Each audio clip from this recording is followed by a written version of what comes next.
Hi guys, welcome to Grudy's. Right, have I got something cool for you to see? Rightio, it's late, Sunday night, 12:30. Daniel and I were playing with this m20b29. This is Tom's engine. Now, we have an issue where it was making a noise like a tappet rattle. And I have a video, but I can't transfer it over. I haven't got the editing software at this moment. Now these valve reliefs are actually quite large compared to what would normally be on this engine with this piston. Quite large. So there should be quite a gap here between the valve and the piston. So I didn't think it was valve and piston tapping. Now, the gentleman that put in the car did a bunch of tests which weren't required. Compression test, leak down test, blah, blah, blah.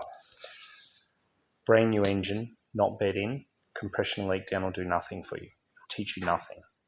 He did pour a bunch of oil into the cylinders, which has oiled the spark plugs and will now coke the rings. So the rings have to be removed from the engine. The pistons have to be removed.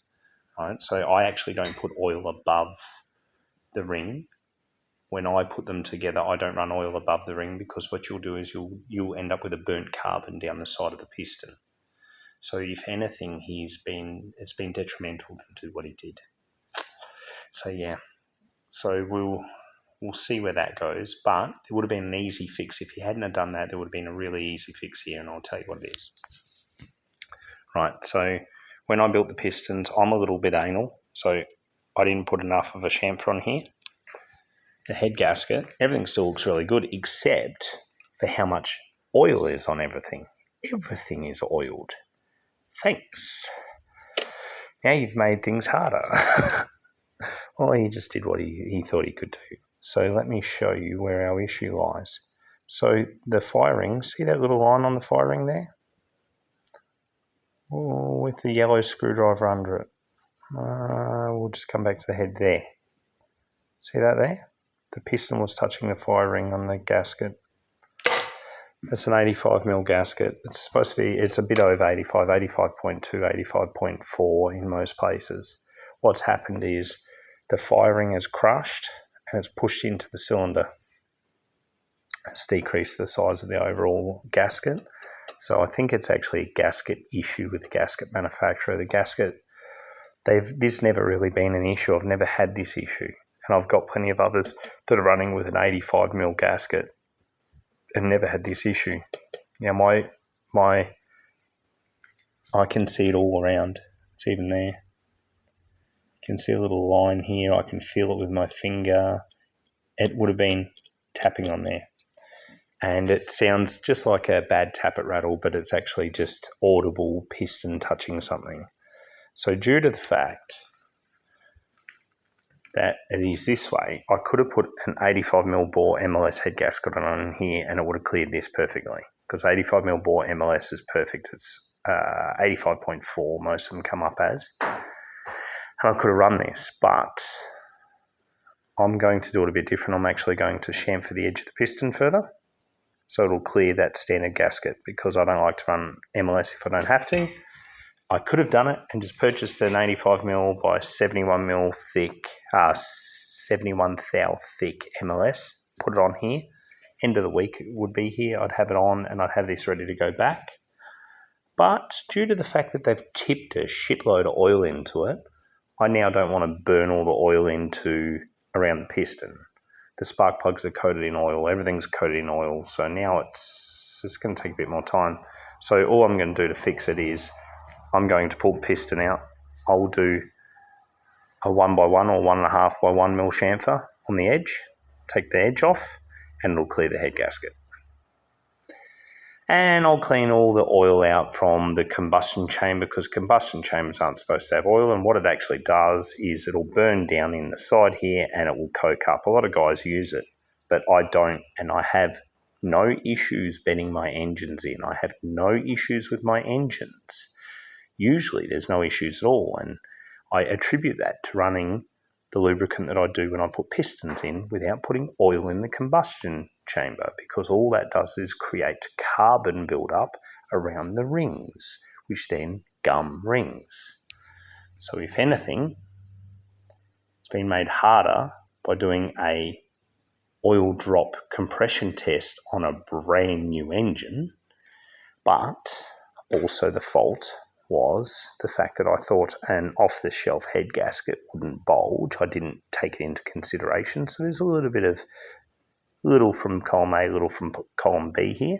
So I'll take a chamfer off there, pull pistons out, pull them off the rods, pull rings off, clean pistons, clean rings, clean everything, chamfer pistons, put them back in, glue the sump back on, put the head back on, all cleaned, wiped over. The head won't be disassembled. There's nothing wrong with the head. Now, he'd done a leak down test and said that 2 and 5 had a leaky intake. Yes, that stuff will leak until the valve has seated properly. Now, once you cut a valve seat, it does not necessarily mean it will seat 100% when you first run the engine. What it does is sometimes it will deform from bolt hole. It will pick the seat up slightly. So the only way to do it properly would be to set a torque plate on the actual head and cut all the seats. Yeah, you heard that. And a lot of people don't understand this stuff. The guy that tried to diagnose it, dropping the oil down the plug hole, that's just upset me, and it hasn't upset me, it's made the job a little harder. I could have just purchased a head gasket, put it on. Now, because of who I am, I'll pull it all apart, clean it all, I'll chamfer it, and I'll put a stocky head gasket on there, and I'll go a tad thinner. I've got a 1.75 instead of a 2.05, and then that will get it'll get the quench up, it'll make it a bit snappier, and I'll check some clearances and make sure that it's all perfect and send it over, and I'll WD the pistons before they go in, like I usually do, and I'll send it back. They can put it back in, they can run it, and it'll be perfect. That's just how it goes. So, easy to find what's wrong. You just got to be very, very understanding of what your noises were, of what you're looking for, and what the outcome's got to be. So for me, this will go back to them. It'll be perfect. Drop it in, hit the key, and I will instruct them to never put oil down a spark plug hole again, especially not on a brand new engine. Yes, I might be a little anal, guys, but this is why my stuff beds in straight away, and it can be raced. It runs good, doesn't coat the bores, doesn't coat the top of the piston or coat down the side of the piston. This is why I don't run oil. This is why I always run a very light lubrication. So yeah, it should be back in its box, ready to go. Say end of the week. And this should have Webers on it. Oh, hopefully in the next week. That would be nice. Sunday night, let's see what we can get done by next Sunday night. So wheels are on. Can go back on its wheels, but there's still a little bit to do underneath.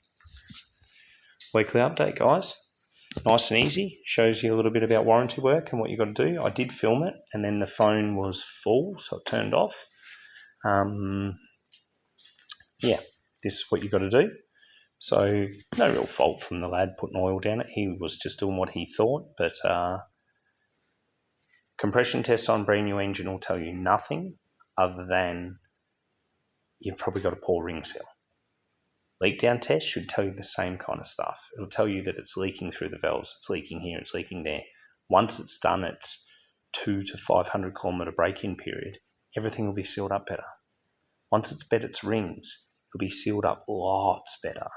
Once those valves have got a nice little even cut all the way around them and it's all nice, it'll be sealed up perfect. You might get 5% leakage from your intake valve before it has actually seated properly. This is what it is.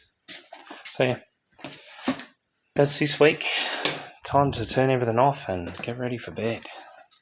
Well, I hope you guys have had a lovely week, and once I got this shit out of here and got a bit more of this shit done, it's looking like there's going to be some room here for the M3.